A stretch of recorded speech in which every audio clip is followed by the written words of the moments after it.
we're also showing the piece of video which was filmed there. You can see one of the Ukrainian MPs that about the way the people were leaving the place, because there was some criticism that there were the attackers attacking the people, attacking the activists. But what we had on there, that there was the locals trying to protect the people, and also the MPs who were there just trying to protect them from being attacked. But, you know, from what I understand, the police, if the police had made a commitment to protecting the marchers any time earlier than the morning of the march, if they had actually negotiated with the organizers, it wouldn't have been difficult to create a safe passage corridor from the place of the march to the nearest bus stop, and to make sure that everybody got on a bus. But this is part of the issue that it came down to the wire, because it was Poroshenko in his press conference who then said that he wouldn't go himself, but he felt they should have the right, and then that's when it changed like that.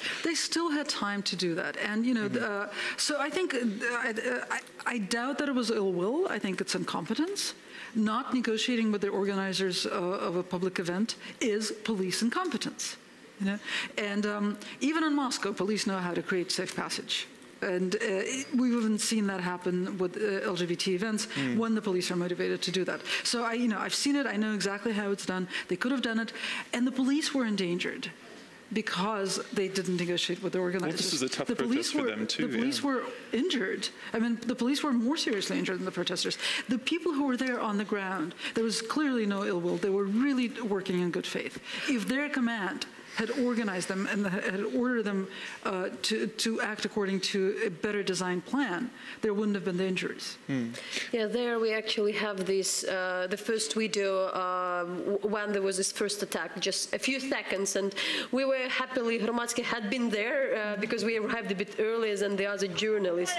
So that was this small moment when people were a bit shocked that it happens, but it didn't stop. That's what we understood later. Just to ask a basic question, there's, when it comes to kind of these marches in Ukraine, but maybe not just here, there's a big misconception about what it is. Last year when they tried to cancel Pride for the same reason, the March of Equality, there was concern that, you know, because of the war was used as the excuse. They were saying we can't provide the police and have people to protect everyone that way. And so, but my question is, people looking at it now, a lot of Europeans say, you know, this is violent, this isn't the way it should be, because in Western Europe it's developed differently. What's the history of this event? I mean, isn't violence a part of the tradition? I wouldn't say violence is a part of the tradition. I mean, the first Pride parade was held in New York in 1970, a year after the so-called Stonewall riots.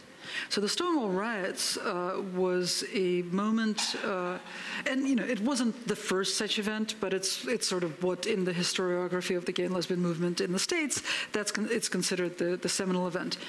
Is when police who routinely conducted raids, and very humiliating raids, of gay bars, came to a bar called the Stonewall.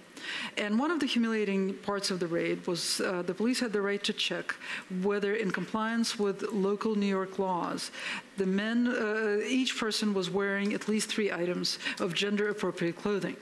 So they would take the men and the women separately to bathrooms, and they would have them strip and show that they were wearing, you know, gender-appropriate underwear, basically. Oh, wow. And at one point, the patrons of this bar refused to submit. And this was in late June 1969. It led to 3 days of street resistance. Not exactly a riot, actually, but street resistance, and it's considered the beginning of the modern gay liberation movement. And so the following year, people held a Pride parade. It wasn't parade in the sense of celebration, nor was it pride in the sense that it's often misunderstood elsewhere in the world. It was not, you know, it was pride as opposed to shame. Right. And that's why I stress that they refused to submit to this incredibly humiliating ritual, the humiliation at the hands of the police, which was directly related to the understanding that people should be ashamed of who they are. And so the statement that's made by the Pride parades is, we're not ashamed of who we are. especially in public. I mean, my question there is, that initial tradition, there was a certain amount of conflict with the state, that with the police in New York having abused them, looking for bribes, some have said, and others. And what was so interesting today is that you had basically the state enabling it, the police like you saw, and then there are also members of parliament like Leshenko. There are 2 this year, I believe, who are attending. Well, it's actually the job of the police to make sure that any public event that is legal, or even that is not legal, but that, people are not hurt. But there's nothing illegal about this event, and it's the police's job to protect the population. Masha, the debate definitely here, which is, in Ukraine, by those who protest, I'm not speaking about this violent protester, that it's, there is a war, it's not the time, and still the issue of the LGBT community is a huge issue in the whole post-Soviet world, even in Eastern Europe.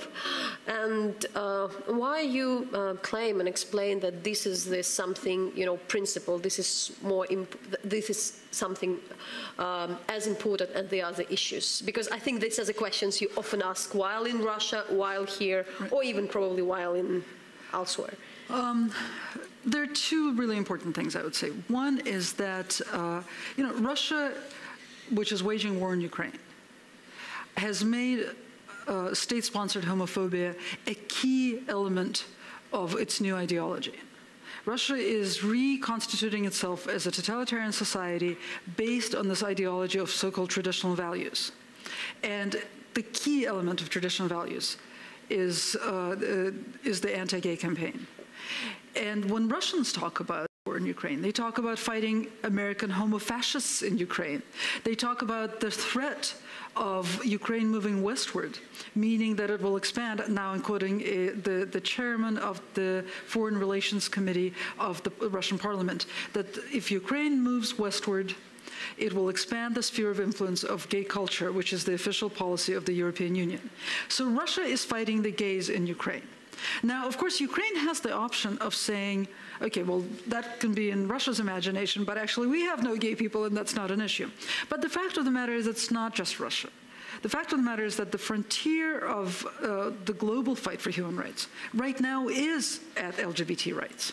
That's where and there are very few countries in the world where it is still okay to be racist. There are very few countries in the world where it is still okay to systemically discriminate against disabled people. But there are still countries that are debating whether discrimination against LGBT people and violence against LGBT people is basically socially acceptable. And that's exactly the border between the European civilization and non-European countries that are on European territory. And Ukraine is making that choice right now. And the final thing I would say is that it's a huge mistake that's been made over and over in a lot of post-Soviet countries to say now is not the time. Actually, if not now, when? When societies are going through the active process of transformation, it's actually a very brief window of opportunity, and then it shuts down. Then people go back to life as usual. And whatever isn't changed in that short period of time, whatever agreements are not made within societies, are then put off indefinitely. We saw that happen in Russia, and the effects have been disastrous, not just for Russia, but for Ukraine as well. You were running in Russia this very, very popular platform, Snob.ru, and there was like some fresh air to the Russian liberals, and it was a really big community. It was something, it was from a smaller, some opposition media coming to something bigger. But now these, group people who would you call liberals or whatever, it also has shrinked, and it's also a divided community in some way. What had happened that the people who were all, close to the things you say, just, they also are talking about the, Crimea hours and things like that? I think that in the last 3 years, Russia really has transformed from an authoritarian society into a society that's becoming totalitarian. And they live in, those kinds of societies live in accordance to completely different rules. In a totalitarian society, it is a matter of survival to know exactly how the wind is blowing and to be able to parrot that line. And so people have switched to that mode of behavior. And the fact that, the polls show that maybe 14–15% of people haven't made the switch is actually pretty significant, considering that we're now living in a different world. What is Ukraine to Russia at this point? Because we were saying this percentage has gone down, right? So one element of Ukraine is being kind of the hope for a liberal Russia. There are a lot of people who are liberals who've left Russia to go everywhere, but some to Ukraine. What is that image, and what's the image of Ukraine in general? Well, that's the really sad part, because I think this is where the Kremlin actually meets the people who stand in opposition to the Kremlin. Neither side is capable of seeing Ukraine as a separate country. The Kremlin says, if they have a revolution, we're scared because we might actually have a revolution too. That's not true. Ukraine has been a transitional society for over 20 years. That means it has some democratic mechanisms that extreme pressure from the people has been able to turn on during both Ukrainian revolutions. That's how those revolutions have worked. They have woken up dormant democratic mechanisms. Russia has destroyed its public space. Russia has destroyed its democratic mechanisms. Russia, even if hundreds of thousands of people came out in the streets in Russia, there are no mechanisms that they could turn on. So in that sense, the fact that Ukraine has had a revolution is not a threat to the Kremlin, and it shouldn't be afraid of it. If only it were capable of seeing Ukraine as a separate country, it wouldn't be so afraid. But then you look at the people who stand in opposition to the Kremlin, and they do the same thing. They write beautiful open letters to Ukraine saying, stand up, and if you can win, we can win too. That's not true. If you can win, that doesn't mean, unfortunately, that we can win. And so both sides look at Ukraine as a mirror, but it's not a mirror. It's a separate country, and neither side can see that. Recently, there was a case of poisoning of Vladimir Kara-Murza, who was a journalist and now running the Open Russia Foundation. And you were writing that there is a threat to much more people, yet there are those who say you're kind of overdoing that it's a bit too, I don't know, too much to say that. Yeah. There's a kind of ethos in Russia, and it's not just in the opposition, but it's this idea that it's not cool to say that you're scared. I actually think it's not cool to act like your life doesn't matter. I think that the message from the Kremlin has been very, very clear. With the murder of Nemtsov, with what looks like, we don't know for sure, but what looks like an attempted assassination of Vladimir Kara-Murza. Neither of them has the stature of, say, Litvinenko, who was a personal enemy of Putin, who was an FSB whistleblower who was poisoned in London in 2006. These are people who really didn't threaten the Kremlin in any way. They send the message out. I mean, I'm not trying to downplay their accomplishments. I'm just saying, realistically, nothing is threatening Putin's power at this point. So the message that these attacks send to people who are opposed to Putin is, all of you are at risk. And I don't see any shame in hearing that message and saying, yeah, I know, that's scary, and I'm scared. I could be killed, and other people could be killed. I'm very lucky not to have been attacked. I get a lot of death threats, but I've never actually had anybody make an attempt on my life. And I will do everything in my power to make sure that that continues. I don't think there's any shame in taking precautions and being careful, because I would like to live. Well, and what was that moment like for you when you chose, I mean, you took your family from Moscow to New York, right? I mean, you must also think about these security issues and just where there's hope or potential. Yeah, I mean, it was a matter of hope. It was a very quick decision, because basically Milonov, who's the big anti-gay politician in Russia, started threatening my family directly and saying that my children should be taken out of the family. I didn't think that the threat was huge, but my oldest son is adopted. And legally, it wouldn't be difficult to take him away. It's very easy to annul an adoption in Russia, and it would be very easy to do it in a court hearing that I wasn't even present at, so I could not know that it had happened. I didn't think that our biological children were a threat. But then I thought, okay, what am I thinking? How can I even be having this conversation with myself?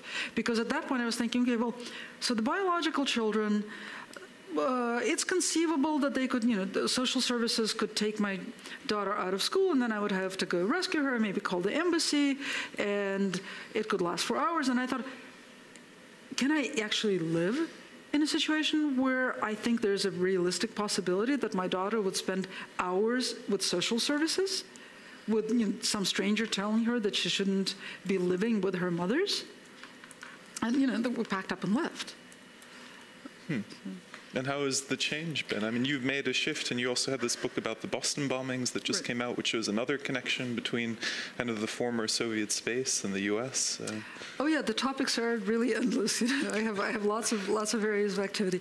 The shift has been great. It's lovely to not have to track my children's movements every step of the way. I have 2 teenagers and a toddler, and just to feel safer is huge. It's been, I mean, I'm in a very privileged position. We had the documents. I'm a U.S. citizen, and I was able to marry my partner, and so she got a green card, and we had the resources to buy a house in New York. So it was a very soft landing, and a lot of people that I know in New York, hundreds of people at this point, who have come in the last couple of years, are LGBT refugees who don't have those kinds of resources, who are asylum seekers, who sleep on other people's couches and who work under the table. And still, one of the things that they say that really strike me is that they feel safer in New York than they do wherever it is they came from. And to summarize and wrap it up, we talked shortly, and there is a lot of debate how to engage Putin, how to talk to him, how to settle down this, how the conflict, what would be the resolution. But you mentioned that it's very hard to negotiate with such a personality. It's still a lot depends on him. So I would go further. It is not possible to negotiate with him. It is not possible to engage him. And I think at this point, the Western politicians who talk about engagement are being absolutely immoral. This man has demonstrated very clearly that he's interested in endless war. That is his sole goal. The goal of this war is not territory, it's not strategic resources. The goal of this war is war in perpetuity. He has also shown that he negotiates in bad faith always, no exceptions. He's shown that everything he says is the opposite of the truth. And so at this point, for John Kerry to go to Sochi, the cradle of the Putin civilization of traditional values. Well, his new dream where the Olympics was. And exactly. This new dream of I mean, it's like handing it to him. It is, and I'm not going to talk in Soviet, Russian terms about an American humiliation, although I think it's kind of embarrassing. But I think it's immoral, because what, in private life, we have all dealt with people who are impossible to deal with. We have all dealt with liars. We have all dealt with people who consistently deal in bad faith. And we know that continuing to try to deal with them and continuing to trust them is to betray ourselves and to corrupt ourselves. In political conversation, that should also be understood. It is corrupting for the West to pretend that engagement is constructive. Now, what happens if you admit the impossibility of dealing with Putin? I'm not exactly sure. I'm not a policymaker. My job is to criticize. But I think that any politics has to be based on the facts. The facts are he's impossible to negotiate with. And so that leaves the West not with a strategic politics, but with a moral politics, and that's what's lacking. All right. Well, thank you so much for joining us.